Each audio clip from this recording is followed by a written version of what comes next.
welcome back, listeners, to another inspiring episode of The Mindful Living.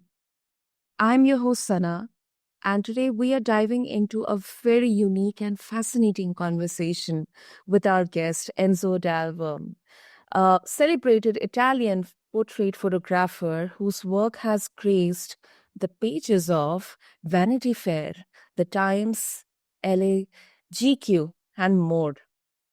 But beyond the glitz and glamour, listeners, Enzo approaches photography in a truly profound and different way, like a path of self discovery and personal growth. Yes, that's right.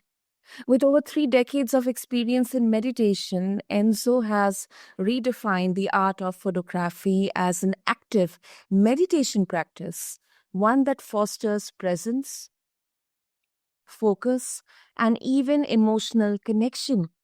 From leading retreats in Tuscany to teaching healthcare professionals how photography can enhance their interpersonal skills, his work bridges creativity, mindfulness, and personal transformation.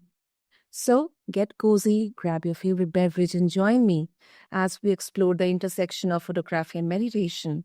What do they have in common, and how they can inspire us to see the world maybe in a different way and ourselves more clearly? So let's quickly get into the conversation. So, Enzo, welcome to the show, and it's an absolute pleasure to have you with us. Sana, thank you so much for inviting me, and what a presentation, what an introduction. Wow. Great, Enzo. Enzo, this is really fascinating. You have had an incredible career photographing for some of the world's most prestigious publications. So, how do you think? How do you incorporate mindfulness into something as creative as photography? Which demands intense focus and attention to detail. And then how has meditation influenced your work and your career behind the camera? Yes, well, it's actually, I wasn't aware how meditation was influencing my way of taking pictures, because it's a long time I'm meditating, and I'm meditating since, let's say it's about 35 years or maybe 36 years. And I am a professional photographer since 2000, 2001, something like that. So a shorter period of time. And meditation is really part of my life, and also photography. So um, I I realized how important meditation was for my photography when I realized how many things they have in common, and how it's important to be able to manage your attention and stay focused, and don't get lost in details. So before talking about photography, I would like to talk shortly about how I do meditate. Mhm. And of course, I sit and I close my eyes.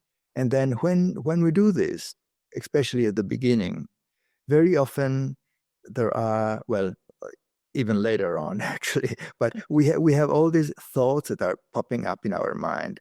And we start thinking, did I close the window? Or did I write that email? Or tomorrow I have something to do, and oh, I should really get ready for that.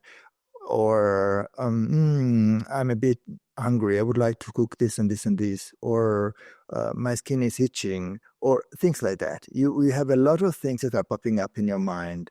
So what we normally do when we do not meditate, we just follow it. We get engaged with our thoughts. We think, I have to write that email. Oh, yes, of course. And maybe I have also to write another email. And then what do I have to write in it? And then before you realize it, you are lost into that thought.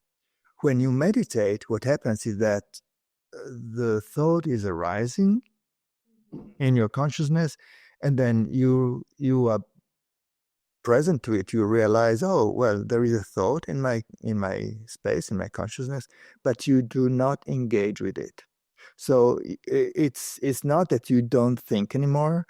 Thoughts are popping up, are still popping up in your mind, in your consciousness, but you don't engage with that. And at the beginning, you are terribly frustrated. Is like, oh no, that's so interesting. I want to do that. And because you're not used to that. But slowly but surely, with years of practice, you discover how wonderful is actually when you just drop it, you don't engage with your thoughts, and then the silence in your mind and the silence in all of you actually is becoming louder and louder, and you feel really still and peaceful. And that's something that um, it's wonderful because you are present to everything, you are aware about everything, but you're not really distracted by it. You're not engaging with it. So you are present, but you're not engaging with things. And so this is meditation for me, and this is the way I meditate, and this is how my meditation has been evolving during the years. At the beginning, it was difficult, and then always easier and easier and easier. And when I photograph, something very similar happens actually when everyone is photographing, because you have to manage your attention and you have someone in front. I'm mainly a portrait photographer. So when I shoot a portrait, someone in front of me is I have to deal with a lot of things. First of all, the technical things, the settings of my camera. Then I have to take care of the framing, how I frame this person, from which angle I take the picture, and then the background, the light, and all the little details, and of course all the things in my subject. So the hair and the expression of my subject, and the clothes. Maybe the clothes are a little bit messy, so I need to fix them, or I have someone that is fixing them for me. And of course, the most important thing is I need to connect with my subject. I need to make sure that there is connection between us, and this person is trusting me, and I can photograph something about the depth of this person, not just the shape of the person, but really something, maybe a little emotion, something interesting to see.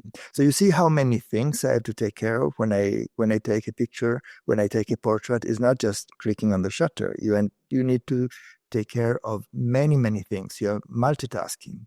So it's easy to get lost in a detail. For instance, I have in front of me someone and his hair or her hair are a mess. And so I started thinking, oh, everything is beautiful, but that's not working. I have to fix that. And then I get lost into it as little detail. But when your mind is calmer and you are actually able to be aware of everything without getting distracted by anything in particular, any detail. So you realize, okay, there is something with the hair. Let me fix it. Okay, and I don't get lost in that. I keep my attention on everything. I'm aware about everything else. So this seems like an easy task, but actually is not that easy, because there are so many things that are competing for your attention. And so being able to multitask with some stillness is really a good thing to do, actually. It's helpful. Absolutely, absolutely. It's so wonderful to know so much going behind photography. I mean, it's so profound, and it's really wonderful how you have incorporated uh, mindfulness and meditation into aligning whatever you wish to reflect through your work. So it's really really wonderful, really interesting for our listeners to know about this. Um, so as you practice this, how can photography be a form of meditation, when all we know generally about meditation is something, just close your eyes and you have to have your mind completely blanked and just concentrate or focus, so it will give you some clarity. So how can photography be a form of meditation?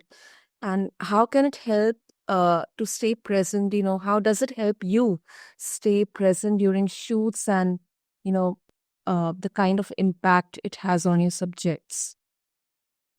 Yes, when you meditate, you actually close your eyes, and you're not busy with any action. And when you photograph, you are extremely active. You have to do things, but it's a matter it's an orientation, let's say. So when you meditate, you learn and you practice, you exercise an orientation, a stillness in your mind that you can keep when you are active. And so when you are photographing, you can have the same orientation. You can keep your mind extremely calm and present. So you can actually deal with all the things that you need to deal with, but without reacting to it. It's not very easy. It takes time, of course, but it's absolutely doable. So taking pictures in this way, it becomes a sort of active meditation, like you are meditating while you are doing something. Another thing that I find extremely important is being able to respond to situations instead of reacting. Let me explain what I mean. Very often, when we are busy with something, especially if it's a difficult task or if we are busy with a difficult person, for instance, it's easy for us to react, to become reactive, and to answer like, oh, no, I disagree with you, or oh, please, and then you start having problems and issues. When your mind is calmer, when you are more peaceful in a way, of course, you can still, have your moments, but it's less likely that this happens. And it's easier just to realize that the person in front of you has needs, maybe is having a hard time, and you can ask yourself, what does this person need to feel more comfortable? Or why is this person acting this way? Why is this person giving me such a hard time?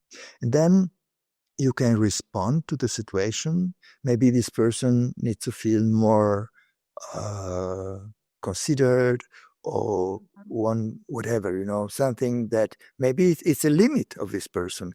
And okay, you embrace the limits of this person, and you say, okay, this person needs to feel more I don't know, considered. And then you give more attention to this person. And this will enable to have a better relation. So let me make you an example. It happens that when you photograph celebrities, they say, you have to photograph me this way. Or not just celebrities, even very regular people. They say, oh, I want you to photograph me this way, and I blah, blah, blah, blah. If you react to this, you can say, hey, wait a minute, I'm the photographer. I decide how to photograph you, okay? And this, of course, if you answer this way, the relation is going to be a mess because the other person is going to react, and then you're going to, and so it's going to be always worse. If you do not react to this, you realize that the person in front of you is maybe feeling insecure, so you can do something to make sure that this person is feeling more comfortable. Maybe you show in a way that you really care without saying, hey, I really care, but you show with the things you do. Or maybe you can also say, how would you like to be photographed? Oh, that's a great idea. Even if you think it's a bad idea, you can say, that's a great idea. Let's do that. So you do it. And after that, you say, okay, now let's do something different. Let's do what I have in mind. So this way, the person feels considered, feels heard, and then you can go on with your approach. And then, it's a way to realize, okay, there's a human being in front of me. Maybe he's insecure, maybe he's nervous, maybe he's, you know, just a terrible person, and I have to be to do my best to have a good relation with this person. So this is what I mean for uh, responding or reacting. And when you are very much in your mind, when you are busy, when you are nervous yourself, it's not very easy to respond. It's easier to react, to be, hey, wait, no, I disagree with you, which is why so many problems are starting then. Did I answer your question? Absolutely, absolutely.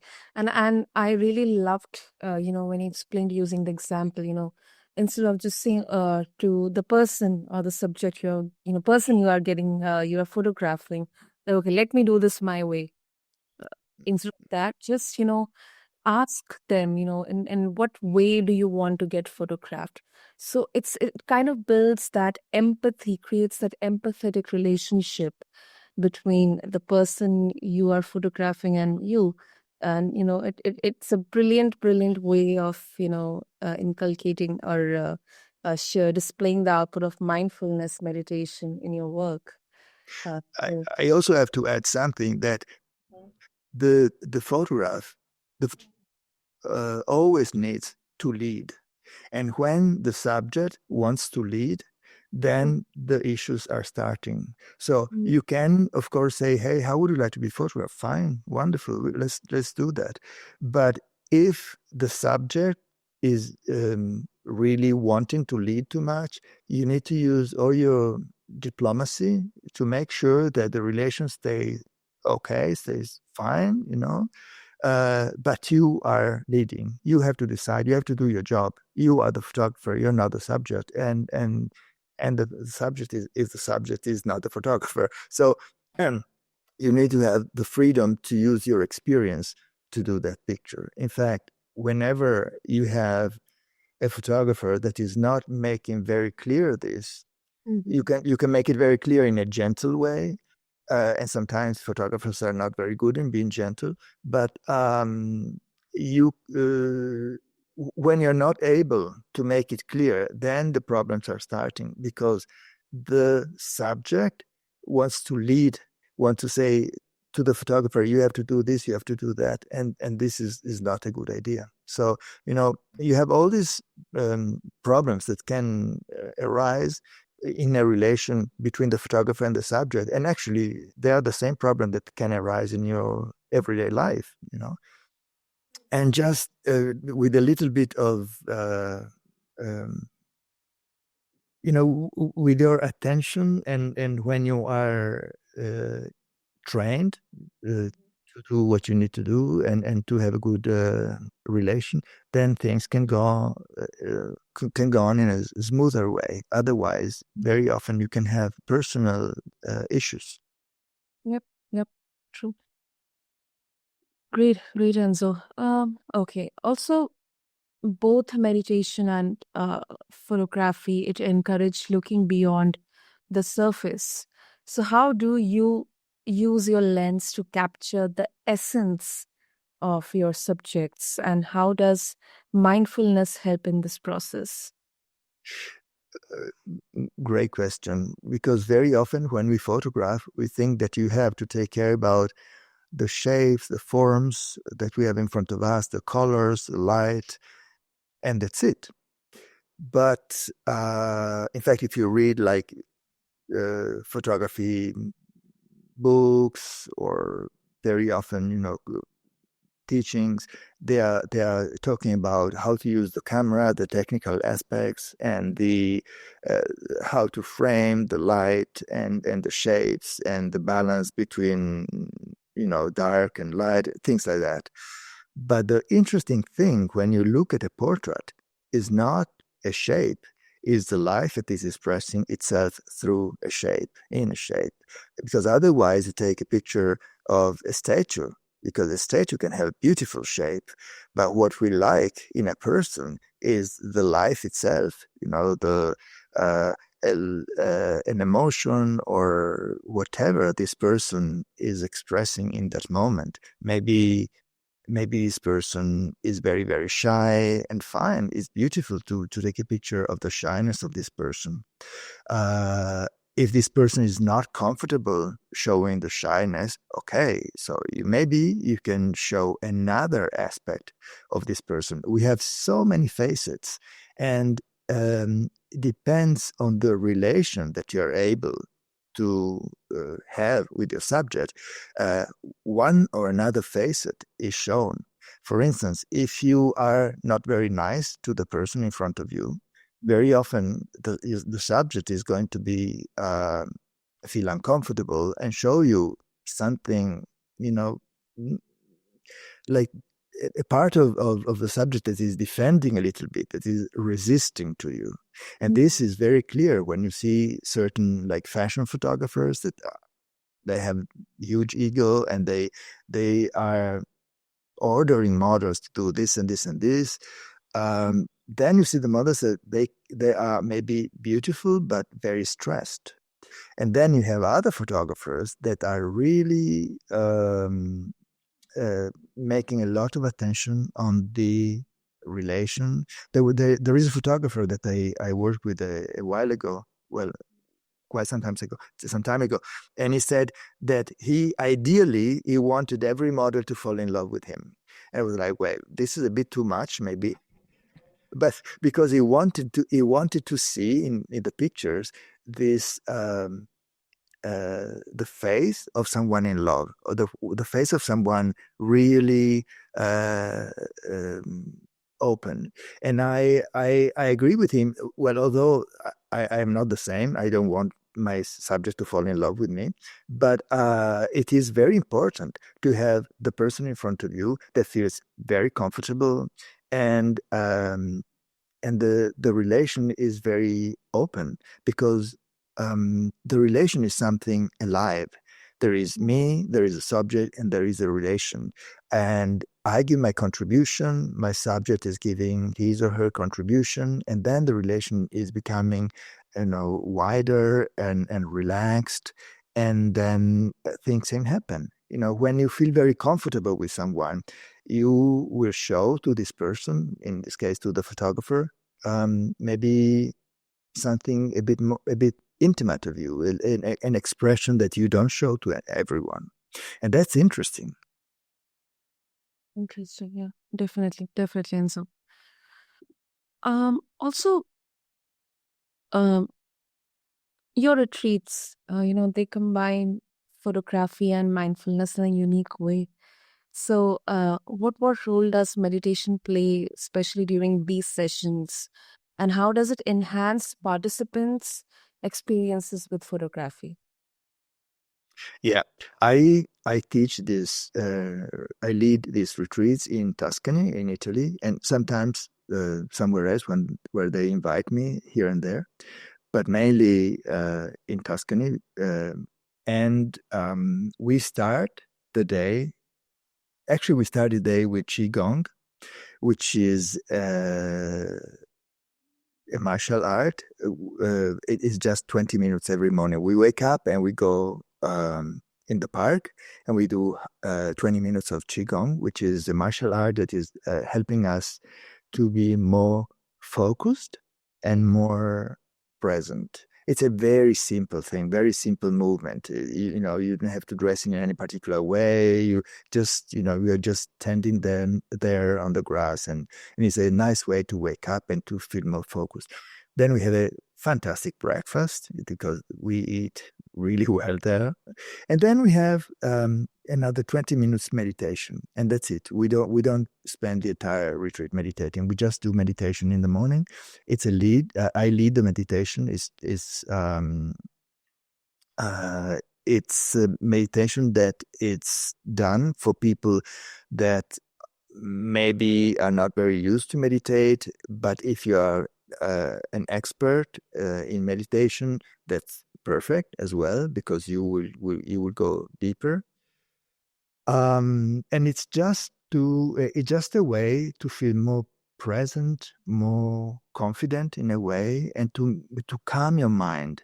So when your mind is calmer, it's easier also to be busy with tasks that can be difficult. And then we start working on photography. And then we have lots of different exercises. We work, students are working on their own, in couples, in triads, in small groups, with the camera, without the camera. We work on perceptions, we work on interactions, we work on framing, we work on many things, but we do nothing technical. I mean, it's not really a place where you come to study how to use your camera, not at all. It's a place where you study all the things that you normally do not study, like how really to feel comfortable. What you do when you feel uncomfortable and you have a camera and you have to take a picture and you feel uncomfortable. What you do, and what if the person in front of you is someone that you don't really like very much? Or what if the person in front of you is someone that you like so much that you feel, oh, no, this is too much. Oh, I forget everything. How can I put the settings? Because I like so much this person and I have to be good and, things like that. So we work a lot. We work a lot on relations and we work a lot on managing the attention. And we do so many other things. And also we laugh a lot. Because then we become we do so many things, and a lot of friendships are starting in my retreats, and it's very intense, I have to say, because we do things that we normally don't do. They are very easy, but sometimes they are a bit challenging.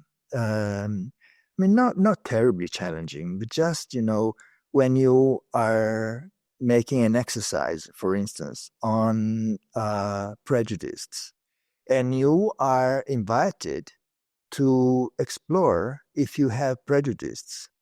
And then most people say, oh, no, I have no prejudice at all. No, I have no prejudice. And then the exercise is showing you that you are plenty of prejudice. And that's a bit shocking in a way, but it's also liberating, because you go like, oh, wow, I never realized that I see people through the lens of my prejudice or of my past or of my beliefs.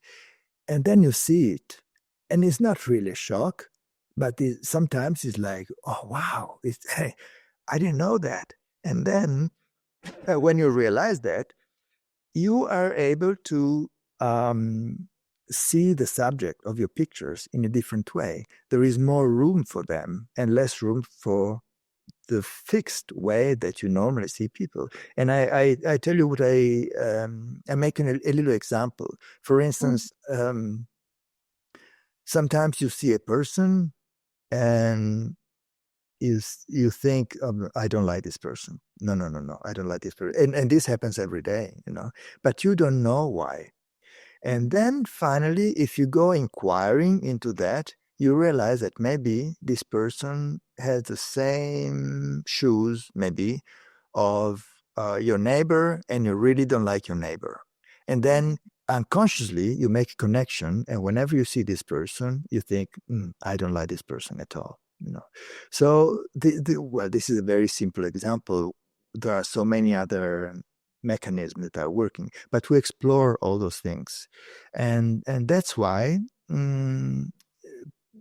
people might not come to my retreats to learn how to use their camera settings, but then they learn really how to deal with people, how to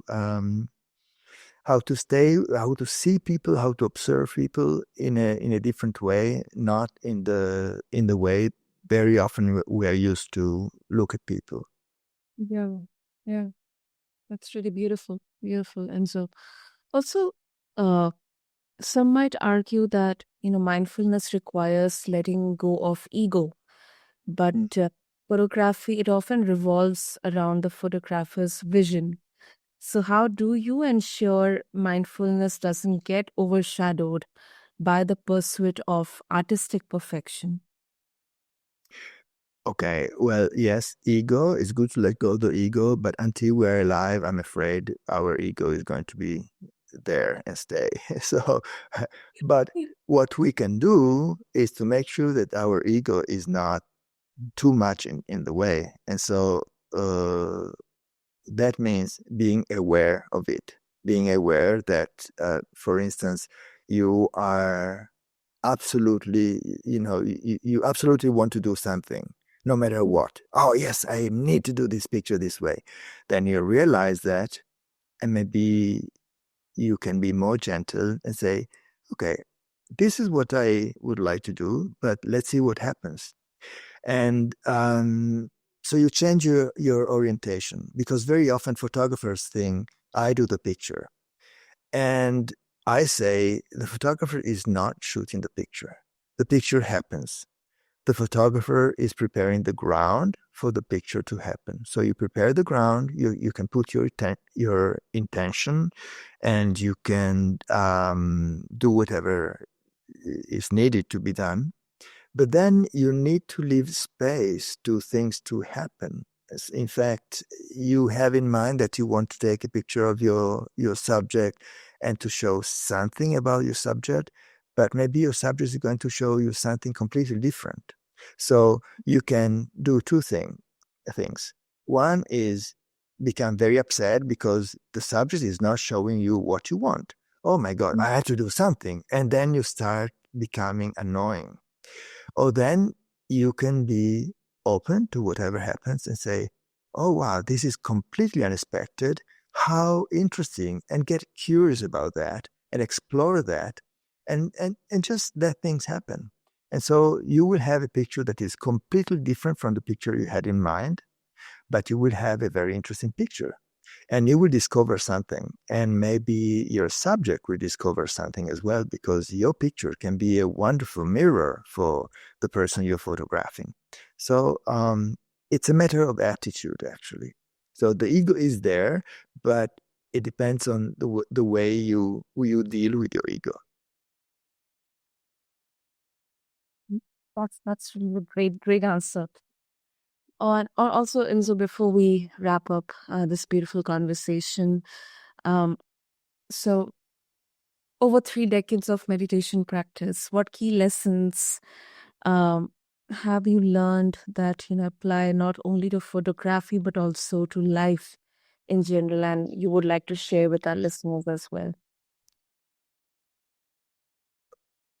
Wow. Well, where do I start? I can say that meditation um, has changed my life a lot in ways I wouldn't uh, expect. So um, it's very hard to me to say in a few words what happens, but it's just what I just said before about the ego, and it can be partially the answer of this question, of this new question, because you just meditate, and you do not meditate because you want to get something. You have people that are meditating because they want something. Oh, I want to be more spiritual. Oh, I want this. Don't do that. I mean, just see what happens. Just be curious. You meditate, and you're not able to meditate. Okay. Oh, wow, how curious. I'm not able to meditate. Uh, Stay with what's there. And then I think that's the best practice. And then life will surprise you. Hmm. Great, Enzo.